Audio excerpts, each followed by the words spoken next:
Okay, as I mentioned before, I was going to go ahead and change the valve cover gaskets because I noticed they were leaking pretty good on the backside over here. For the interest of time, I decided actually not to do the bypass tubes yet, because what I'm going to do is I'm going to actually go ahead and take care of this. You have to apply some sealant on it, let that dry. When I undo this, it's going to get a little wet, so I decided to actually do this while it's still dry over here. A series of screws and bolts. They're actually different lengths. What I usually do is, for this particular type of car, I will actually go ahead and take a piece of cardboard, because they are all different lengths, different styles, and you know, the 2 minutes it takes to punch holes in a piece of cardboard will be a lot faster than trying to guess around. You know, these come off pretty simple.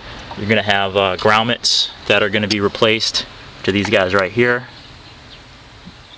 Alright, I already have a whole kit with all brand new ones. Better to get it in that kit. It's like $70 for the kit with the grommets and all the seals, tube, spark plug tube seal. You see right here. That's all going to come off. It's pretty baked on right now. You can tell this engine pretty much is pretty tarnished underneath it, pretty common. Not really too concerned with that on this particular car, you know, considering the mileage and the fact that it really doesn't go anywhere. Pretty common situation. So that's what I'm going to work on now. I'm going to clean these surfaces here. If you notice, I also put some paper towels into the intake ports. Don't want debris, because actually if you were to look in there, you actually directly see the valves are right there, and that would get directly sucked into the engine. Left the spark plugs in place, as you can see, and then the two bolts that actually connect the valve cover, excuse me, the timing cover to that, I also removed, and I have those set aside so I don't lose those.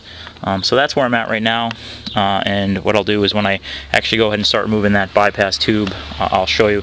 One thing to note is the torque sequence on those valve covers are actually specific for this car.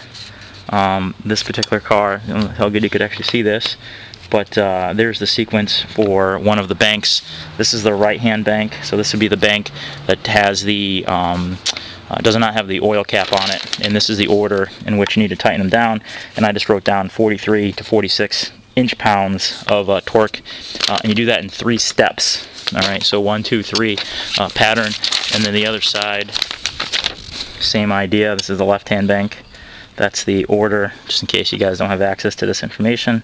Just want to show you that, the order for the left hand bank, and that's the side that's going to have the PVC valve in it and also the oil cap.